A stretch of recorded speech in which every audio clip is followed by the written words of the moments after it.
Hello, welcome. How would you like to check out my absolute favourite subreddit with me today? That's right, it's r/today I effed up. One of my favourites because it goes from absolutely out of pocket to absolutely hilarious. There is not much in between, and I like that, I must say. So if that does sound like something you'd be interested in going through with me today, then please do stick around and enjoy. And don't forget to like and subscribe, please. Thank you. Okay, first up, today I effed up by being brutally honest with a couple asking me about adoption. My husband and I adopted 2 kids from foster care several years ago.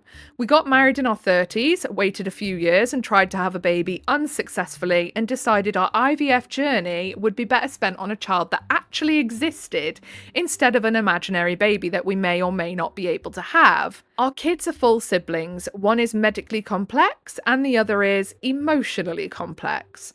Our adoption story is beautiful, but it's the Disney version of adoption through foster care. We were almost supernaturally lucky in how easy and fast everything went.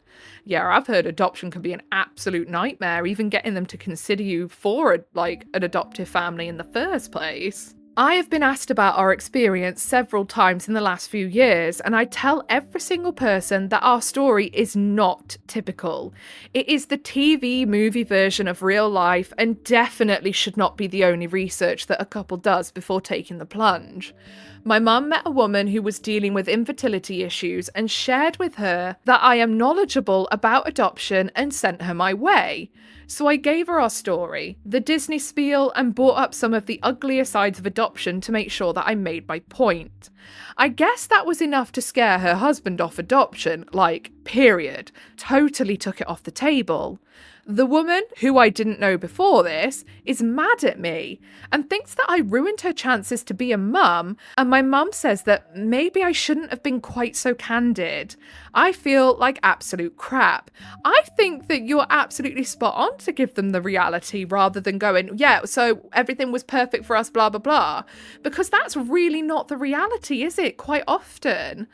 I've heard so often about how awful it is to actually even get considered to be an adoptive family, how it can go wrong, how an adoption can be on the cusp of happening, and then the biological family can get custody back and it's ripped away.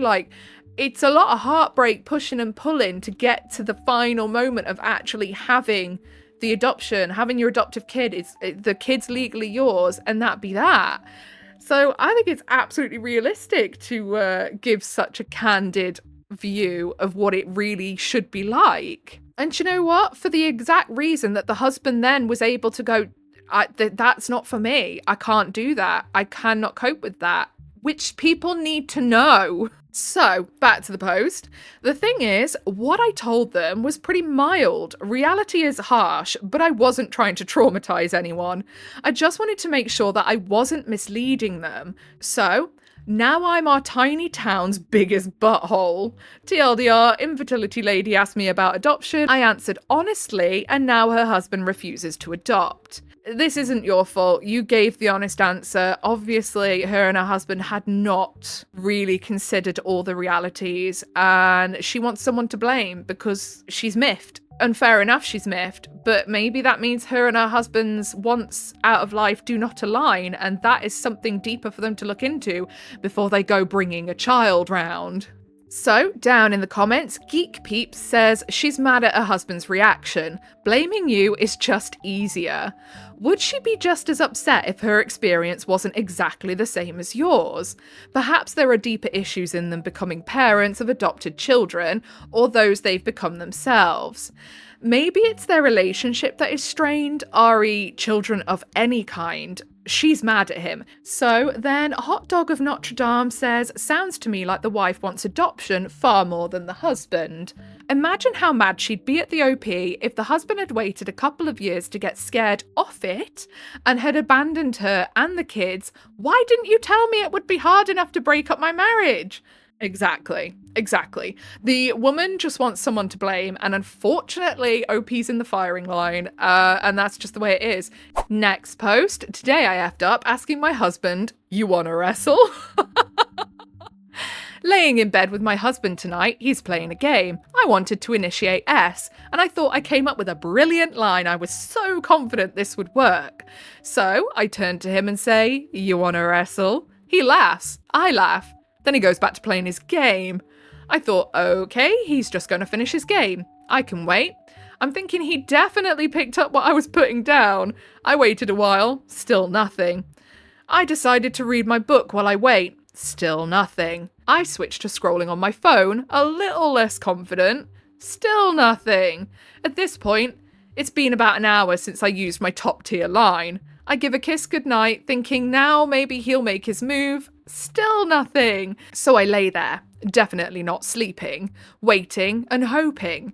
Another hour and a half hour later, and he's finished with his game. He kisses me goodnight, and I tell him, "I love you," so he would know that there's still time to wrestle.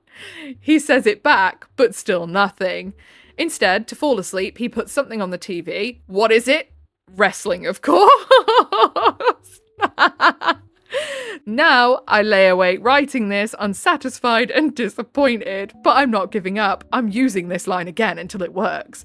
I wonder if he actually thought you meant, "Do you want to watch the wrestling later?" TLDR, I asked my husband if he wants to wrestle to initiate S. Instead, he watches wrestling. Edit, to be clear, if I want S that bad, then yes, I just say it or make a move. This is basically for shits and giggles to see if it would work, and I will continue to try it until it works. But in the meantime, I will be direct when I want it, don't worry. Wow. Instructions were unclear. So down in the comments, Flossy Thief says, "My wife's 'you wanna hump?'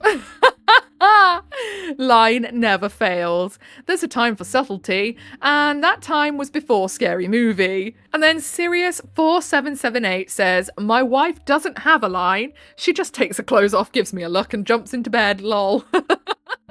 Today I effed up by eating like 6 Fibre One brownies before going to work.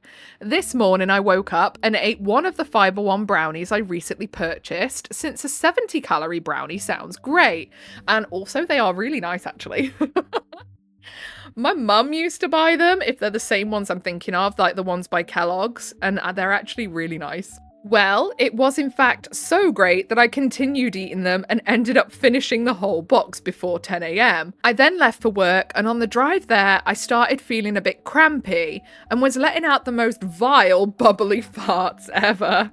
Like each fart lasting for a solid 20 to 30 seconds, not including the aftershocks. I got to work and the pressure inside my stomach was only getting worse. I work as a vet tech, and today I was monitoring surgery, so it was literally just me and a veterinarian in our small OR for almost 5 hours straight. I was in pain, holding in the farts, and my stomach was cramping like crazy. I excused myself once to go to the restroom and released a symphony of farts, concluding with only one tiny poop. I survived the day secretly releasing farts as quietly as I could, and then clocked out like 10 minutes early saying that something had come up at home. On the drive, I couldn't manage to hold the farts in any longer, and I felt like I was gonna crap myself. Some of my farts were wet, leaving a bit of residue, so I had to trash the underwear as soon as I got home. Ew! No! Now I'm at home, sitting on the toilet, with my bort hole making the most vile sounds I've ever heard, hoping that my body clears out all of this gas and crap by the time I have to go to work tomorrow. I've already dispensed one behemoth of a turd, but I can feel more bubbling away inside my guts. And any and all advice appreciated. TLDR, I ate an excessive amount of Fibre One brownies, and now my intestines are paying the price. Okay, note to self, do not eat an excessive amount of Fibre One brownies. In fact, maybe I'll just stay away from them completely, but they are actually quite nice.